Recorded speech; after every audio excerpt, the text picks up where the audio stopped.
નમસ્કાર, આપ જોઈ રહ્યા છો ઝી 24 કલાક. હું છું આપની સાથે વત્સલ. બપોરે 12ના ટકોરે આપણે બુલેટિનની શરૂઆત કરીએ. વાત કરીએ તો કોંગ્રેસ નેતા પ્રિયંકા ગાંધી ગુજરાતના પ્રવાસે છે. બનાસકાંઠાના લાખણીમાં તેઓ જાહેર સભા ગજવવાના છે. તો આ દ્રશ્યો આપ જોઈ રહ્યા છો. પ્રિયંકા ગાંધી બનાસકાંઠાના લાખણીમાં પહોંચી ચૂક્યા છે. લાખણીમાં તેઓ સભા ગજવવાના છે. થોડી વારમાં જ સભાને સંબોધન કરશે. ગેનીબેન ઠાકોરના સમર્થનમાં પ્રચાર કરશે. ગુજરાત પ્રદેશ કોંગ્રેસ સમિતિના અધ્યક્ષ સભ્ય કાંતિભાઈ ખરાડી આપણી સાથે જોડાયા છે. તેમની સાથે વાત કરીશું. કાંતિભાઈ, પ્રિયંકા ગાંધીની આજે સભા ગેનીબેનના સમર્થનમાં બિલકુલ સમર્થનમાં છે. કોંગ્રેસનો ગઢ કહેવાય છે. અને અહીંયા જે ગેનીબેન ઉમેદવાર છે, બનાસકાંઠા ઉમેદવાર છે, પણ સાથે સાથે ભાજપના એક ઉમેદવાર, એક વ્યક્તિ નથી પણ બનાસ ડેરી ઉમેદવાર, બનાસ બેંક ઉમેદવાર છે. અને એડી ચોટીનો જોર શંકર ચૌધરી ચલાવી રહ્યા છે. અને શંકર ચૌધરીના મનમાં એવું છે કે બનાસકાંઠાની અંદર હું કહું એ જ થવું જોઈએ, પણ નહીં. બનાસકાંઠાની જનતા જે કરશે, બનાસકાંઠાનું લોકશાહીની અંદર બનાસકાંઠા જિલ્લો અડીખમ છે. એટલા માટે આ વખતે બનાસકાંઠાની જનતા કોંગ્રેસને ઉમેદવારને જીતાડવા માટે એડી ચોટીનો જોર લગાવીને રહ્યો છે.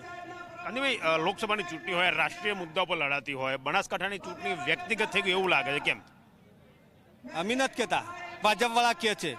અને ભાજપવાળા જાહેર થઈ ગયા છે કે બેંક એમના બાપની નથી, બનાસ ડેરી એમને શંકર ચૌધરીના બાપની નથી, લોકશાહીની છે, બનાસકાંઠા જિલ્લાની છે.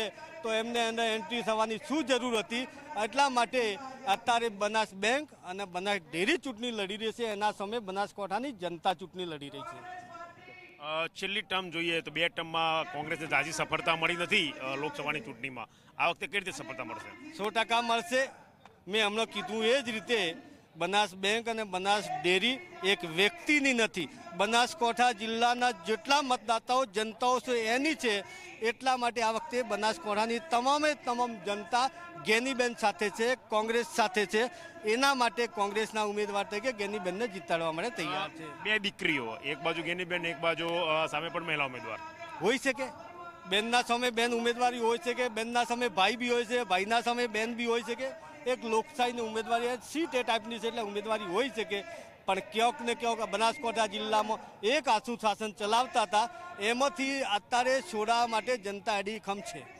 આભાર. તો આ હતા કાંતિભાઈ ખરાડી, જેમનું સ્પષ્ટ કહેવું છે કે આ જે એક હતું શાસન ચલાવવાની પદ્ધતિ હતી, જેની સામે બનાસકાંઠાની જનતાને રોષ છે અને તેનું પરિણામ આ ચૂંટણીમાં જોવા મળશે.